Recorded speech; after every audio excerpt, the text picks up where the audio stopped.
All right, everybody, it's time to lay down for bed and listen to a story. It's time for The Night Chicken, and you don't want to miss that now, do you? I didn't think so. Now, if everybody is ready, let's begin. Once upon a time, on a night so crisp it made the scattered autumn leaves crunch like caramel brittle, the farm prepared for a solemn and sweet tradition. It was the eve of the cold, dark October 30th, and the creatures gathered under the wide, benevolent branches of the great old oak tree for the feather and fur remembrance.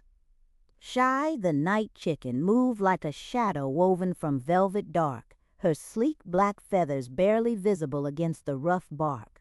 Shorty the cat walked close beside her, his torn ear twitching with respectful seriousness, while Skinny the raccoon, usually a whirlwind of mischief, held his red and white bandana tightly in his paws.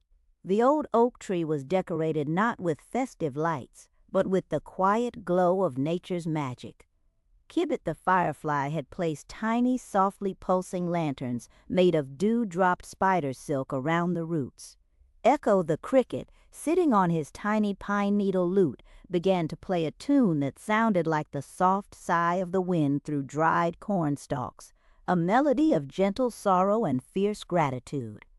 Clive the sheep, the philosopher of the flock, stood on a mossy stone.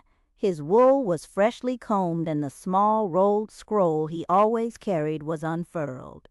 "Friends," he began, his voice surprisingly deep and calm, "tonight we remember the little sparks that have gone out, the fireflies who didn't make the winter, the seeds that didn't sprout, the brave deeds that left scars, even if those scars aren't visible." The gathering was quiet. Big Betty and Tawny from the coop stood close together, leaning on each other. Even Hazel Hedgehog, usually curled in a grumpy ball, sat upright, her tiny leaf hat slightly askew, listening intently. The remembrance was not just for loss, but for the survival of goodness.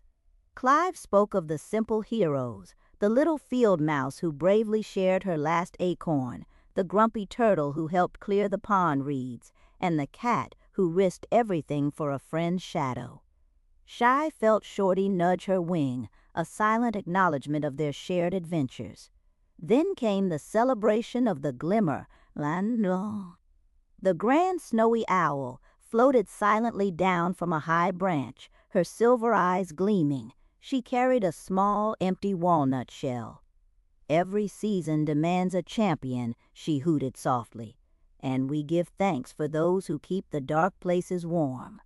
She spoke of the farm great protector, the one who moved between the shadows, who guarded the sleeping, whose name was only a whisper and whose form was a myth.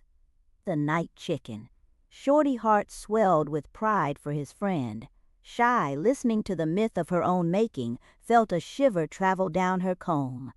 It wasn't the cold, it was the weight of her sacred duty, now acknowledged by the entire farm. She didn't seek the praise, she only needed the hope. Skinny, inspired by the solemnity, suddenly darted forward. He placed a small, polished button one of his favorite treasures from the woodpile into the walnut shell. "For courage that shines when no one is looking," he announced proudly. Buttons the puppy trotted up next and dropped a small, smooth river stone. "For the long path home," he mumbled, wagging his tail. When it was over, the air was lighter. The sorrow had been acknowledged, and the hope had been renewed. As the friends left the old oak tree, the moon was high and bright. "That was a lovely reminder," Shorty whispered to Shy as they walked toward the garden shed. "A reminder of why we do what we do, huh?" Shy paused, looking back at the old oak where the tiny firefly lantern still pulsed. She ruffled her sleek black feathers, her crescent moon pendant catching the silvery light.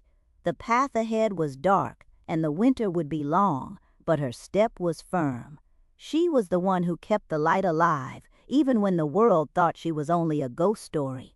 And tonight, with her heart full of her friends' quiet respect, she knew she was ready for whatever the new season would bring. That's the end of tonight's story, and now comes my favorite part.